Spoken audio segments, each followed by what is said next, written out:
Felizmente, aqui, mais uma vez, nos foi dado por Deus a oportunidade de confabularmos acerca do Evangelho. Uma incógnita que nos ocorre é que Jesus, inicialmente, como se lê no Evangelho de Mateus, capítulo 13, falava por parábolas acerca da lei de Deus. A parábola do semeador, que vocês podem procurar e ler para ganharmos tempo. E após ele esclarecer como seria o reino de Deus para os ouvintes naquela ocasião, inúmeras pessoas que estavam presentes, ele esclareceu quando os discípulos perguntaram: por que falais por parábolas? E ele explica, dizendo o seguinte: porque a vós é dado conhecer os mistérios do reino dos céus, mas a eles não lhes é dado. Os mistérios do reino dos céus são os comportamentos que nós poderemos ter aqui na terra para merecermos do céu uma proteção. São os mistérios do reino dos céus. E ele explica também que fala por parábolas.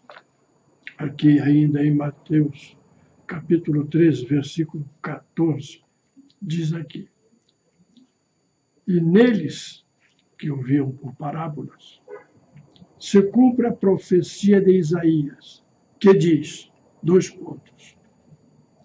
ouvindo ouvireis, mas não compreendereis, e vendo vereis, mas não percebereis.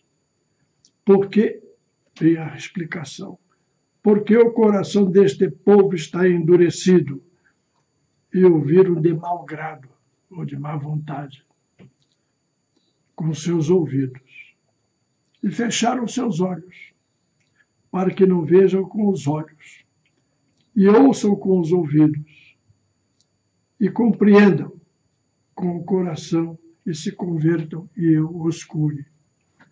Eu leio isto porque sempre com uma conotação expressa na penitência. A penitência está sendo encarada.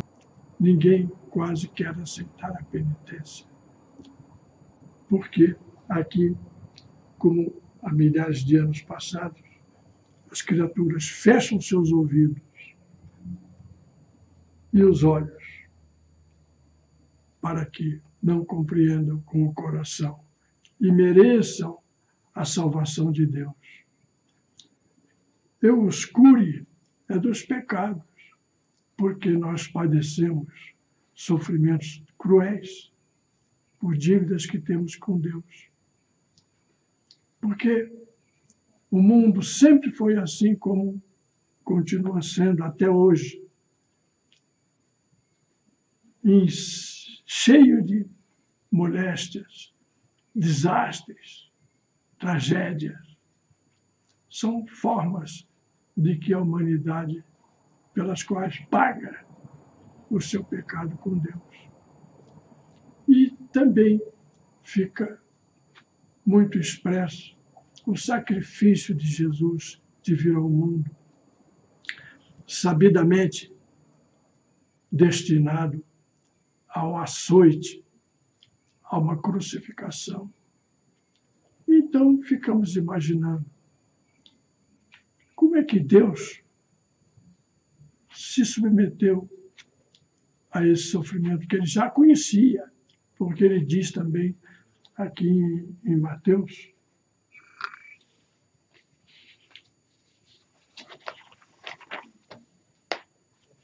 capítulo 20, versículo 17.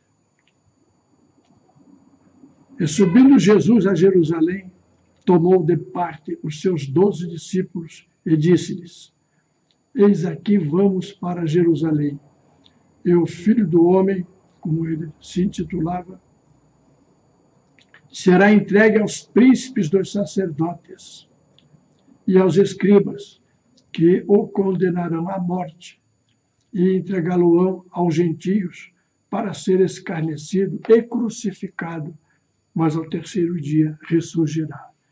Então vocês vejam que Deus, dentro do seu Filho Jesus, como sabemos no batismo, o Espírito Santo entrou no corpo de Jesus e só saiu na hora da morte, da crucificação. Ele já sabia o destino dele. Como ele, sendo Deus, permitiu um sofrimento dessa forma? Então, me é dado, na minha conjectura pessoal, imaginar que o Cristo não sofreu, porque o Pai estava dentro dele, e ele mesmo, com todo o poderio espiritual, toda a sua força, ele poderia deixar ou eliminar o sofrimento pela sua própria vontade. Eu sempre imagino que o Cristo aparentou ser crucificado quanto ao sofrimento, porque ele nada deve ter padecido.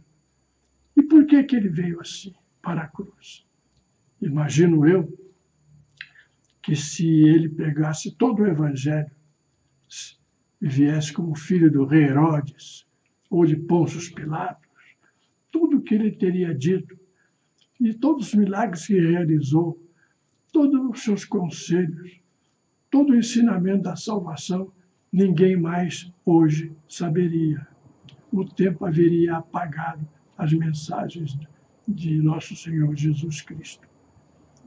Ele veio e aparentou sofrer a morte na cruz para que a humanidade ficasse consciente sempre da existência dele. Porque a cruz é que gravou na consciência da humanidade, pelo sofrimento aparente de Jesus, o seu Evangelho. Repito sempre, se ele não viesse e fosse crucificado como foi, ninguém mais estaria pensando no Evangelho.